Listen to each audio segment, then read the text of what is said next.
யாருக்கு அரோகரா. நம்ம இன்றைக்கி பார்க்க போகிற பதிவு என்னென்னு பார்த்தீங்கன்னா, பெண்களுக்கும் கடலுக்கும் உள்ள சம்பந்தம்.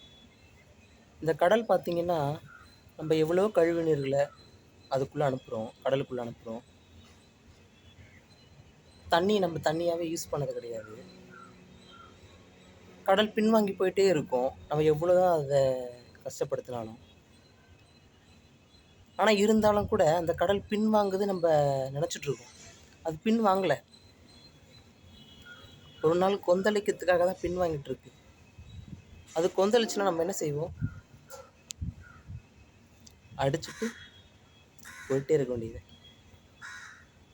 அப்போ அந்த வெள்ளம் வந்து நம்மளை அடித்து திம்சம் பண்ணிட்டு போயிடும்.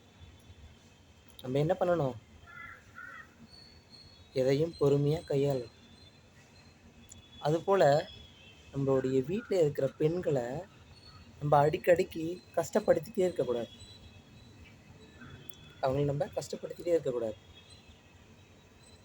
அப்படி நீங்கள் கஷ்டப்படுத்திக்கிட்டே இருக்கீங்க அப்படின்னீங்கன்னா, அவங்களும் பொறுமையாக இருக்க வரைக்கும் இருப்பாங்க.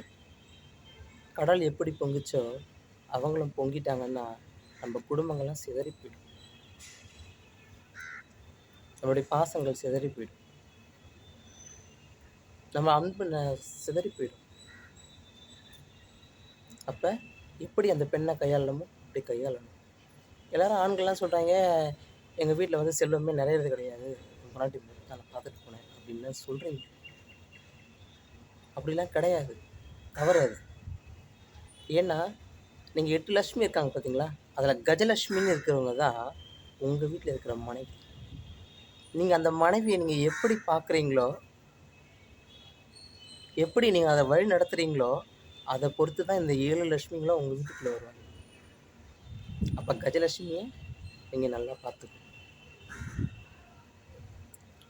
ஒரு குளம் இருக்குது, பெரிய குளம் வெட்டி வச்சுருக்கோம். அந்த குளத்துக்கு என்ன தேவை? தண்ணீர் தேவை. மழையும் பெஞ்சுது, ரொம்ப நாள் கழிச்சு மழையும் பெஞ்சுது, அந்த குளமும் நிரம்பிடுது. இப்போ அந்த குளத்துக்கு மேலே வெறும் குளமாக இருந்தால் நல்லா இருக்குமா? பாசு பிடிச்சிட்டு போய் தான் நல்லா இருக்குமா? அந்த குளத்துக்கு மேலே ஒரு தாமரைப்பூ இருக்கணும். அவ்வளவு பெரிய குளத்துக்கு ஒரு தாமரைப்பூ இருந்துச்சுனாலே அந்த குளத்துக்கு அவ்வளவு சிறப்பு. அந்த குளமே அப்போ தான் நிறைஞ்சிருக்கும். அப்போ அந்த குளத்துக்கு அப்போ தான் அழகே இருக்கும். அதுபோல தான் ஒவ்வொரு வீட்லேயும் பெண்களை நீங்கள் எவ்வளோ சந்தோஷமாக வச்சுக்கிறீங்களோ அதை பொறுத்து தான் அந்த குடும்பமே குளம் மாதிரி நிறைஞ்சிருக்கும் நீராகவும். நீருக்கு மேலே தாமரையாக நம்ம பெற்ற பிள்ளைகள்லாம் மழலையாகும். அதனால் பெண்களை கஷ்டப்படுத்தாதீங்க. பெண்களை சந்தோஷமாக வச்சுக்க ட்ரை பண்ணுங்கள. சந்தோஷமாக வச்சுருந்தீங்க தான் உங்கள் வாழ்க்கையே வசந்த காலமாக மாறும். பெண் நினச்சா எதை வேணாலும் பண்ண முடியும். ஆனால் பூமா தேவி இல்லையா, அதனால் பொறுத்து தான்.